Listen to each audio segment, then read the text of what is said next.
ये क्वेश्चन अच्छा है। ये क्वेश्चन वैसे ही है जिस तरह से आपने इलेक्ट्रिक फील्ड के अंदर एक डायपोल को देखा था। अब इलेक्ट्रिक फील्ड के अंदर देखो, इलेक्ट्रिक फील्ड के अंदर देखो, बड़ा ज़बरदस्त क्वेश्चन है। इलेक्ट्रिक फील्ड दो तरीके के, एक यूनिफॉर्म और एक नॉन यूनिफॉर्म। ये आपके पास दो तरह के इलेक्ट्रिक फील्ड है, एक है यूनिफॉर्म इलेक्ट्रिक फील्ड और एक है नॉन यूनिफॉर्म इलेक्ट्रिक फील्ड। इसमें भी आपने डायपोल को रख दिया, ये प्लस क्यू और ये माइनस क्यू। इसमें भी आपने डायपोल को रख दिया प्लस क्यू और माइनस का क्यू। अब सवाल किया जाएगा कि मुझे बताओ इस यूनिफॉर्म इलेक्ट्रिक फील्ड में क्या इस पर टॉर्क लगेगी, तो आप कहोगे इस पर फोर्स लगा, इस पर फोर्स लगा, तो दो इक्वल और अपोजिट फोर्स हैं, तो ये नेट इस पर टॉर्क लगना शुरू हो जाएगा। तो टॉर्क लगेगा tau is equal to P sine theta.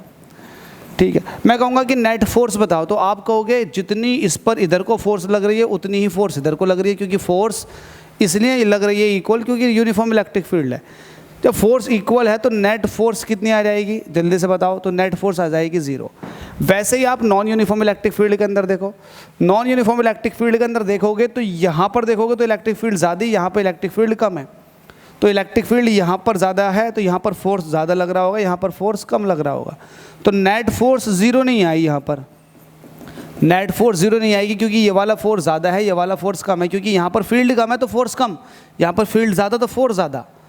तो यहाँ पर नेट फोर्स 0 नहीं आई। जिस तरह से नेट फोर्स 0 नहीं आई उसी तरीके से यहाँ पर अगर टॉर्क देखोगे तो टॉर्क भी लगेगा, इस पर देखो टॉर्क भी लगेगा, तो टॉर्क भी 0 नहीं होगा। बड़ा अच्छा क्वेश्चन है, इसमें काफ़ी सारे एमसीक्यू तैयार हो सकते हैं। अगर यूनिफॉर्म इलेक्ट्रिक फील्ड के अंदर कोई डायपोल रखा हुआ है तो उस पर नेट फोर्स 0 लेकिन टॉर्क लगेगा, और नॉन यूनिफॉर्म फील्ड के अंदर, नॉन यूनिफॉर्म फील्ड है इसके अंदर डायपोल रखा हुआ है तो इस पर टॉर्क भी लगेगा और इस पर नेट फोर्स 0 भी नहीं होगा, कुछ ना कुछ इस पर फोर्स भी लगेगी, नेट फोर्स। तो ये घूमता हुआ या तो आगे जाएगा या पीछे जाएगा, लेकिन घूमेगा ज़रूर, घूमेगा ज़रूर, घूमेगा ज़रूर। समझ गए आप बात को?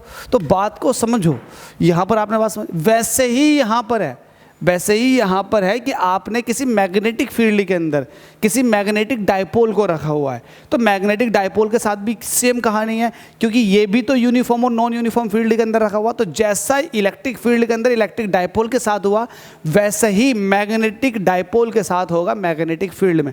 अगर यूनिफॉर्म मैग्नेटिक फील्ड है तो सिर्फ टॉर्क लगेगी, फोर्स 0 निकल कर आएगा। अगर नॉन यूनिफॉर्म मैग्नेटिक फील्ड है तो टॉर्क भी लगेगी और नेट फोर्स भी 0 नहीं आएगा।